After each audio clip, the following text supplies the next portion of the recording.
If your actions inspire others to dream more, learn more, and do more, then you are leading. The leader relies on people to trust them to know where they're going.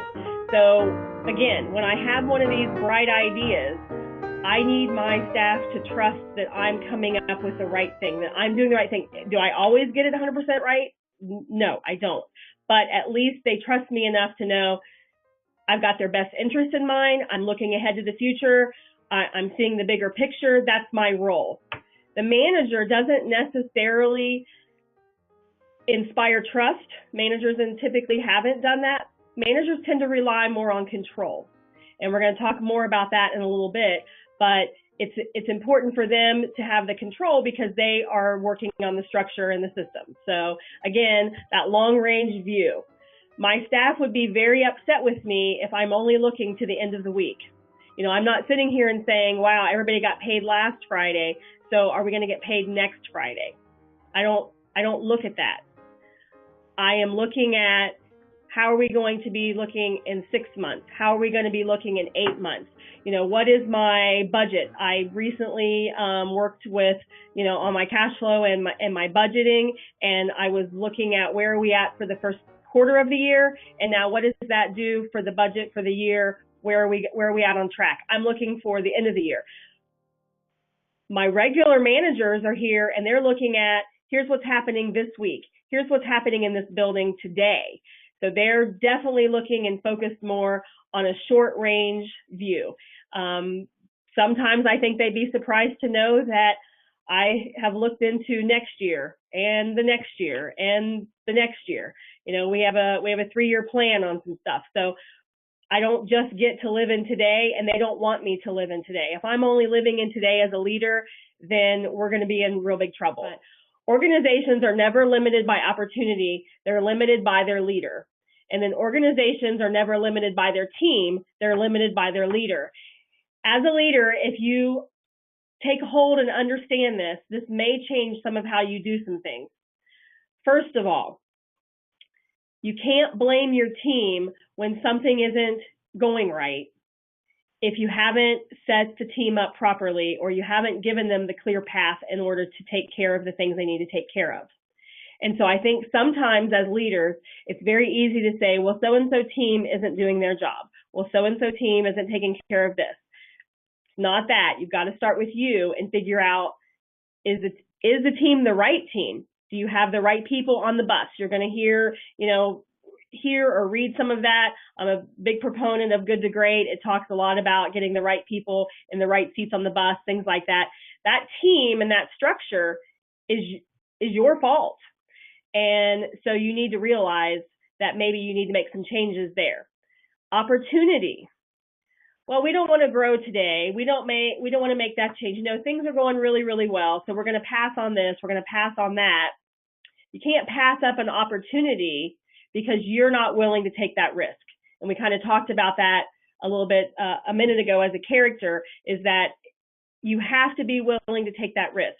Because if you're not willing to take that risk, then you're going to be, you know, setting with, you know, a problem or setting with, I don't know, I guess I have an example of a software.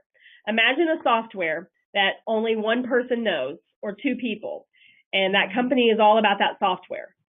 They're going to come in and get eaten alive because they're going to be limited by only one person's vision.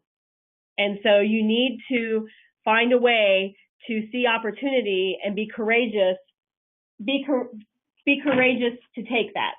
The other thing I want to kind of talk about here is that 90% of all the knowledge exists outside your company, and that's a quote from Peter Drucker. And you've probably, if you've been around David, I know you guys, some of you guys were on David's session last month, but David says that all the time. So if 90% of all knowledge exists outside of your company, then that means there's only 10% of that knowledge that's in there. So you need to go outside of your company and grab hold of that 90%. Go find it. And so if you limit yourself and not allow yourself to go make those connections, find that stuff, then that's also going to stifle some of what you're going to be able to do. And I think it's really important that you have to kind of understand that. A leader is built. This was something that I heard when I was also down in Tennessee.